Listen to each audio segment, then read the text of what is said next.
আসসালামু আলাইকুম এভরিওয়ান। সাদিয়াস কিচেনে আপনাদের সবাইকে স্বাগতম। আশা করি আপনারা সবাই ভালো আছেন। আল্লাহর অশেষ রহমতে আলহামদুলিল্লাহ আমিও অনেক ভালো আছি। আজকে আপনাদের মাঝে অসাধারণ মজাদার নতুন একটি রেসিপি নিয়ে এসেছি, তা হলো হাঁসের মাংস ভুনা। চলুন হাঁসের মাংস ভুনা রেসিপিটি আজকে দেখা যাক। প্রথমে আমি কেটে রাখা হাঁসের মাংসগুলোকে সুন্দর করে ধুয়ে পরিষ্কার করে নিব। তারপর মাংস অনুযায়ী পরিমাণ মতো পেঁয়াজ মরিচ কেটে নিলাম। দেখেন এখানে আমি পেঁয়াজ মরিচ কেটে রেডি করে নিয়েছি। এরপর চুলায় একটি প্যান বসিয়ে তাতে পরিমাণ মতো সরিষার তেল দিয়ে দিলাম। যে কোনো ভুনা খাবারের স্বাদ বাড়াতে সরিষার তেল অনেক ভালো। ভুনা খাবারে সরিষার তেল দিলে খাবারের স্বাদটা অনেক সুস্বাদু হয়। এজন্য আমি এখানে সরিষার তেল দিয়ে দিলাম পরিমাণ মতো। তারপরে কেটে রেডি করে রাখা পেঁয়াজ কুচি মরিচগুলো দিয়ে দিলাম। দিয়ে সামান্য ভেজে নেড়ে চেড়ে এতে দিয়ে দিব গোটা মশলা। গোটা মশলা বলতে দারচিনি, এলাচ, তেজপাতা, লবঙ্গ এগুলো দিয়ে দিলাম। দিয়ে এতে সামান্য কয়েকটি শুকনো মরিচ দিয়ে দিব। এটা আপনাদের ইচ্ছা, কেউ চাইলে দিতে পারেন, কেউ স্কিপ করতে পারেন।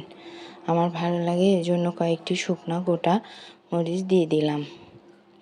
তারপরে এগুলোকে নেড়ে চেড়ে এখানে সামান্য একটু গোটা জিরা দিয়ে নেড়ে চেড়ে ব্রাউন কালার করে এর মধ্যে সামান্য একটু পরিমাণে পানি দিয়ে দিব। পানি দিয়ে সামান্য নেড়ে চেড়ে এখানে 1 চামচ পরিমাণে মরিচের গুঁড়া, পরিমাণ মতো হলুদের গুঁড়া, পরিমাণ মতো লবণ দিয়ে সামান্য নেড়ে চেড়ে এর মধ্যে দিয়ে দিব আদা রসুন বাটা। আমি আদা রসুন জিরা একসাথে বেটে রাখি, তাই সেখান থেকে আদা রসুন বাটা নিয়ে দিয়ে দিলাম।